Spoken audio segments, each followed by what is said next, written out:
문재인 대통령 오늘 청와대에서 여야 5당 원내대표와 함께 첫 오찬 회동을 가졌는데요. 분위기 화기애애했다고 합니다. 그런데 분위기는 화기애애지만 지금 얘기가 나온 것들은 개헌, 여야정 협의체 아주 중요한 의제들이 나왔는데요. 오늘 또 제가 말씀드렸듯이 이 서울중앙지검장 검찰국장에 이어서 헌법재판소장까지 굵직한 인선이 있었습니다. 그 배경과 의미 무엇인지 짚어보겠습니다. 자, 신유리 시사탕탕 오늘 함께 얘기 나눌 네 분 스튜디오에 나와 계십니다.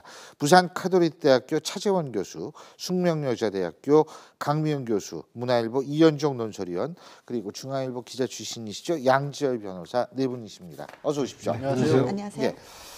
자, 5당 원내대표 회동에서 6월 이 개헌, 그러니까 내년 6월 개헌에 약속을 했습니다. 내년 6월 개헌이라는 게 그러니까 4월에 국민투표를 하고 6월에 그것이 공표된다 이런 의미로 우리가 받아들이면 되는 거죠. 그런 의미도 예. 있고요. 또 6월 이제 지방선거가 또 있지 않습니까? 참 6월이 지방선거죠. 그렇습니다. 맞아요. 6월 맞아요. 지방선거 예. 때 그때 국민투표를 같이 예. 병행해서 국민투표를 한다라는 그런 의미에서 이제 6월을 이제 내년 개헌 시점으로 잡고 있고 예. 문재인 대통령이 이제 선거 과정에서 본인이 공약을 했죠. 내년 예. 6월 달에 이제 국민투표를 하겠다는 제안을 그렇죠. 했고 오늘 이제 합의를 한 것은 어떤 시기든지 무조건 하여튼 조금 합의된 부분만이라도 일단 개헌을 하겠다. 완벽하게 다 모든 것이 합의가 안 되는 것이 아니라 일부분만이라 합의가 된다면 것이란만이라도 일단 하겠다고 해서 본인의 강력한 개헌 의지를 오늘 좀 피력을 했습니다. 예. 오늘 문재인 대통령께 이 이야기를 했습니다. 자기가 한 말에 대해서 강한 강박관념을 갖고 있을 정도로 책임감을 갖고 있다. 그렇기 때문에 자신이 대선에서 공약했던 6월 내년 지방선거와 동시에 개헌과 관련된 국민투표를 하겠다는 의지는 분명히 천명을 했는데요. 그러나 또 본인의 입장을 약간 좀 후퇴한 부분도 있습니다. 뭐냐면 선거구제가 변경될 경우에는 본인이 지난 대선 과정에서 이야기했던 권력구조를 4년 중임, 대통령 상임 중임제를 안 할 수도 있다. 그러니까 선거구제에 대해서 합의가 된다고 한다면 아마 이 문재인 대통령이 꼭 집어서 이야기하지 않았지만 아마 비례대표가 강화되는 방향이 된다고 한다면 아마 본인이 생각하고 있는 권력구조도 이 본인이 양보할 의사를 또 표했고요. 그리고 또 한편으로는 그러니까 잠깐만요. 예. 4년 중임제가 원래 문재인 대통령이 후보 시절에 얘기를 했던 후보 시절에 건데 했던 거죠. 하지만 그러니까 그것을 오히려 이 열린 토론 공간에 열어놨다 이렇게 그렇죠. 본다는 그러니까 그 전제가 예. 국회의원 선거구제에 대한 지금 현재가 소선거구제지 않습니까? 예. 이 부분을 아마 비례 대표가 강화되는 쪽으로 만약에 간다고 한다면 권력구조 개편에 있어서 대통령 4년 중임제를 고집하지 않겠다는 상당히 그러니까 열린 그 자세를 보였다는 거죠. 지금 차 교수님 말씀을 들어본다면 예. 예를 들면 독일식 정당 명부식 비례대표제도 받아들일 수 있다라고 그렇죠. 한다면 권력구조는 내각제로 갈 수도 있는 상황도 얼마든지 그렇죠. 상정할 수는 이현집정부제나 있다. 하여튼 권력의 이 집권 그러니까 상당 중앙집권적인 이 형태를 분산하는 어떤 형태로든 예. 하겠다는 것. 또 하나는 그 나름대로 또 입장을 바꾼 부분이 그동안 이 국회에서 지금 개헌특위가 있습니다만은 본인이 대통령이 되면 이 국민들과 함께하는 그런 또 정부 주도의 개헌특위를 만들겠다고 했지 않습니까? 예. 그러나 국회에서 합의가 된다고 한다면 굳이 정부 주도의 개헌특위를 안 만들어도 된다는 이야기를 했습니다. 예. 자, 그러니까 이제 권력 구조의 논의는 열어놓은 상태다. 알겠습니다. 그런데 사실은 이 부분에 있어서는 좀 모든 당 대표들이 원내 대표들이 이 동의할 줄 알았는데 5.18 정신을 헌법전문에 담겠다라는 문재인 대통령의 언급에 대해서 의견이 갈린다는 거에 대해서는 저는 약간 놀랐어요. 그러니까 그게 의견이 갈릴 수 있는 건지 잘 글쎄요. 모르겠습니다만은 정우택 자유한국당 원내대표 같은 경우에는 예. 어제 행사장에서도 예. 이제 국민들의 합의가 있는지 의심스럽다라는 얘기를 들어가면서 노래를 끝까지 재창하지 않았죠. 근데 자유한국당 같은 경우는 지금 제1야당이고 가장 의원수도 많고 하지만 그럼에도 불구하고 당에 대한 지지율 자체는 굉장히 많이 떨어져 있는 상황이고 당 내부 사정도 굉장히 복잡하지 않습니까? 결국 찾아낼 수 있는 방법은 어떻게 보면은 좀 좋지 않은 방법이긴 하지만 외부의 적을 만드는 수밖에는 없는 것으로 보입니다. 그게 문재인 대통령과 확실하게 선을 긋고 가장 대비되는 어떤 모습을 만들어놔야 당끼리라도 좀 뭉칠 수 있는 모습을 만들 수 있지 않느냐. 그리고 사실 지금 문재인 대통령의 지지율이나 이런 것도 굉장히 많이 올라가고 있는 상황이긴 하지만 그걸 뺏어오려면 결국에는 반대 부분을 공격할 수밖에 없다라는 건데 얼마만큼 이게 기존에 그러니까 자유한국당에서 기존에 내렸던 이른바 보수의 기치하고 맞는 부분들이 얘기를 한다고 해서 끌어모아질지는 사실은 지금은 미지수입니다. 그러니까 이제 우리가 3.1 만세운동하고 4.19가 이제 우리 헌법 전문에 들어가 있지 않습니까? 근데 이제 4.19라는 게 어떤 면에서 보면 우리나라 민주화의 어떤 출발점이라고 할 수가 있죠. 근데 지금 이제 5.18을 만약에 넣을 경우에 그러면 이제 부마 항쟁이라든지 뭐 이런 것도 다 이제 어떤 논리적으로 보면 그렇다면 그것도 다 넣어야 되는 것이 아닌가. 그리고 왜냐하면 4.19라는 것 자체가 이제 하나의 민주주의의 출발점이기 때문에 그것 자체가 결국은 어떤 뒤에 있었던 여러 가지 문제들 다 포괄할 수 있지 않는가. 이제 이런 논리로 이제 이야기를 하는 건데 아무래도 이제 지금 그 정우택 원내대표가 이야기를 하는 것은 아무래도 보수층들을 좀 겨냥한 자기 목소리를 좀 내는 것이라고 할 수가 있고 또 지금 현재 문재인 대통령이 주장하고 있는 5.18에 대한 이제 헌법 명문 이것에 대한 좀 전선을 형성해 보겠다. 이거 자체를 그냥 수용할 수는 없기 때문에 아마 그런 의미로 저는 제기를 한 것으로 보여집니다. 근데 사실 5.18이라는 것, 관글 민주항쟁이라는 것이 우리나라 근현대사에서 가장 큰 정말 엄청난 사건이지 않습니까? 그리고 거기에서 이상됐던 정말 민주 영령들의 어떤 그런 입장을 생각한다면 저기서 이게 이견이 엇갈릴 부분이 아니지 않나 이런 생각을 해가지고 제가 여쭤봤는데 한 가지 여야정 협의체 구성 말씀하실 거 있어요? 아니 여야정 협의체 구성 제안을 했다. 현황과 관계없이 정례적으로 만나겠다. 이거 아닙니까? 그죠? 네. 지금 5당 체제가 현실로 다가왔기 때문에 협치가 아니면 이 상황을 풀어낼 방법이 문재인 대통령에게 없을 겁니다. 그래서 여야정 협의체를 구성하겠다라고 했고 또 공통 대선 공약들이 있었죠. 각 당에서. 그런 것을 국회에서 논의해서 같이 풀어나가겠다. 또 검찰개혁, 국정개혁, 방송개혁 이런 얘기까지 했습니다. 그리고 오늘 이렇게 여당이 야당과 같이 만나는 이런 모습이 소통이라는 점에서 국민들에게 상당한 점수를 받았을 것 같은데요. 예전에 박근혜 대통령은 취임하고 나서 1년 4개월 후에 야당들을 만났죠. 근데 오늘 10일 만에 만난 거니까 굉장히 빠르고 그 리더의 성패는 속도와 방향에 달려 있다 이런 말을 합니다. 방향이 맞아도 속도가 너무 느리면 안 되는 것이고 속도가 맞아도 방향이 틀리면 안 되는 거지 않습니까? 그런데 이렇게 협치를 위해서 시동을 걸었다는 점에서는 굉장히 중요한 의미가 있다고 보고요. 국민들이 요즘 많이 놀라고 있는 것 같아요. 대통령이 소통을 하네. 또 대통령이 이렇게 일을 하는 모습을 자꾸 보여주는 것. 소통을 하면서 비서관들과 대화를 하고 야당과 대화를 하고 이런 모습을 보면서 협치로 가고자 하는 노력을 보여준다라는 점에서는 좋은 평가를 받을 것 같습니다.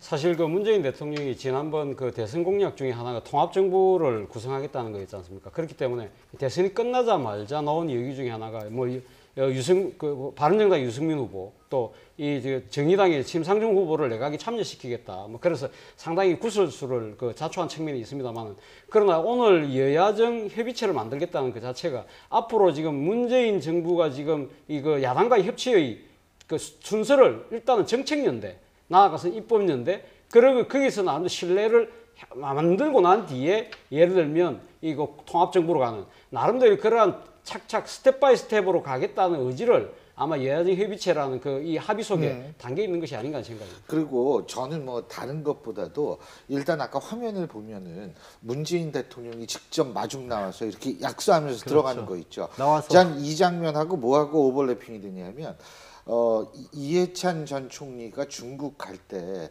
이 문재인 대통령이 이제 뭔지 모르겠어요. 친서 주면서 이렇게 악수하는 장면을 볼 때 이렇게 허리 굽혀서 인사하는 이런 것들을 봤을 때는 진짜 거기에 모든 것이 다 담겨 있다라는 생각이 들어요. 탈관위에. 오늘도 야당에서 올 때 한 사람 한 사람이 와서 글쎄요. 다 모일 때까지 기다리고 있다가 다 모이니까 그러고 식사 자리로 옮겨서 지금 식사를 했던 거고 그리고 어떤 계층이나 거리를 두지 않기 위해서 원형 테이블을 썼던 거고 맞아요. 원내대표가 구성되지 않은 정의당도 이렇게 초대를 했는데요.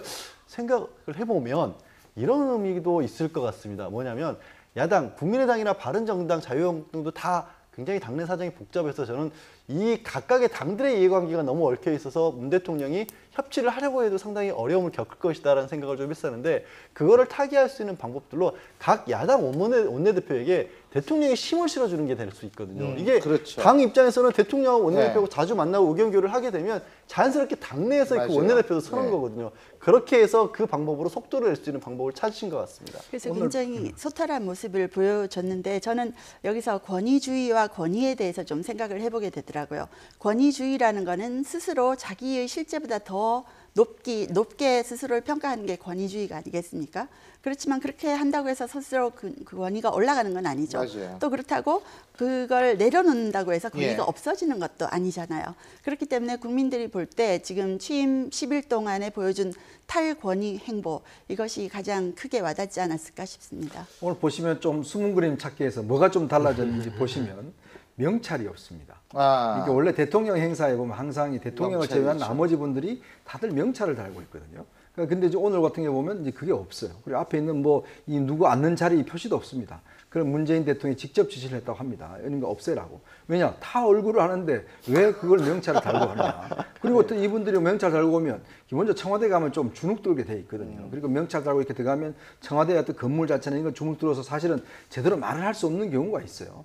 그런 권위적인 하나의 패스 이런 것들을 좀 하나하나씩 없앴다는 거 이런 것도 상당히 어떤 면에서는 좀 이번 오늘 회담을 보는 묘미라고 할 수가 있겠습니다. 예, 뭐 메뉴가 비빔밥이었다. 예. 뭐 이거는 그만큼 이제 다 섞여야 된다라는 의미가 있다. 뭐. 섞이지만 뭐 각자의 맛이 어울려져야죠. 걷자 벗을 이름은 예. 또 비빔밥이 아니니까요. 예. 그 김정숙 여사가 첫 공식 활동으로 문재인 대통령의 고향을 찾았는데 문재인 대통령 태어났을 때 탯줄을 끊어준 38을 만났다 그러죠. 연세가 꽤 되실 텐데 추경순 할머님이라고 예. 아직 살아 계셔서 남편 요렇게 대통령으로 간 거 아직 앞으로도 또 5년 뒤에 다시 돌아올 것이다.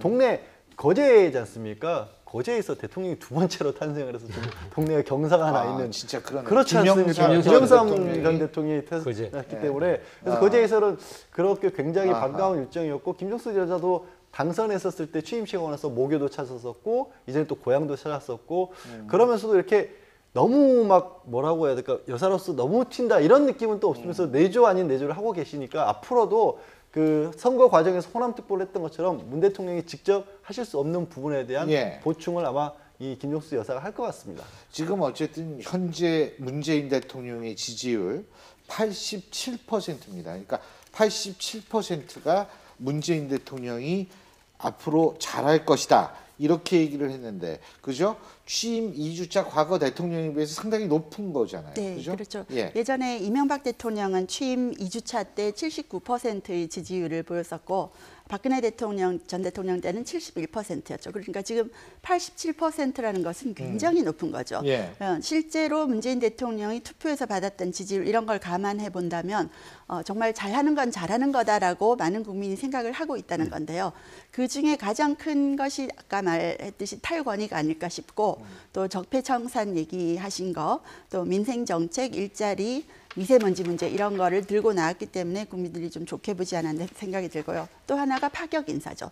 그런데 그 인사를 할 때 상징성이 있는 인사를 하기 때문에 인사 문제 우리 지금 얘기할 겁니다. 네, 그런 예. 것이 소통이 되는 것 같고 그래서 대통령의 한자를 통치할 때의 통자가 아니라 소통할 때의 통자로 써야 통할 된다는 통자. 얘기까지 있습니다. 예. 사실 그 문재인 대통령이 높은 지지율을 보면서 저는 기시감이라는 거 있지 않습니까? 대자비 같은 걸 하자 지금 느끼는 건데요. 그러니까 앞서 뭐 이야기하셨던 문재인 대통령이 같이 그 대통령을 배출했던 그제의 또 다른 대통령 YS 김영삼 전 대통령 같은 경우도 그 문민정부 출범하자마자 엄청난 그 국민적 인기를 받았잖습니까? 그때만 하더라도 청와대 앞길 개방하고 안가 철거하고 하나의 척결하고 이제 정광석화처럼 적폐청산과 예. 그 탈건이 소탈한 그런 모습들을 보여주면서 그때 국민 지지율 제 기억으로 90%가 넘었습니다. 맞습니다. 90% 넘었는데 그러나 결과적으로 정권이 안 좋게 끝났거든요. 그래서 저는 초기에 이 높은 지지율이 반드시 성공을 보장하는 건 아니다. 이 초심을 잃지 않고 얼마만큼 국민들에게 진짜 끝까지 갈 수 있느냐. 이것이 아마 중요한 관건인가 아닌가 싶습니다. 여의정 협치가 중요한 것 같아요. 오늘 특히 그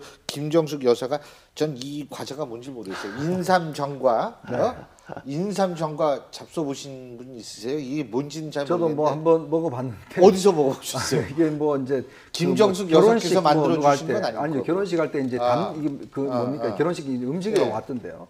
이게 이제 상당히 만들기가 굉장히 힘들다고 그래요. 아. 이걸 이제 인삼을 다 까서 예. 그다음에 이제 인삼을 잘라서 이걸 뭐 꿀하고 대추를 넣어서 한 10시간 동안을 이제 절여야 된다고 합니다. 그래서 이제 이거를 만들어서 오늘 사실 후식으로도 내놓고 예. 또 이제 이분들 좀 마련해서 선물로 또 다들 드렸다고 해요. 그 선물에 보면 또 다 조각포로 만든 보자기를 만들었다. 예. 여기도 조각포입니다. 어떤 화합의 의미가 아하. 있고 또 나는 손편지를 다 했었다고 그래요.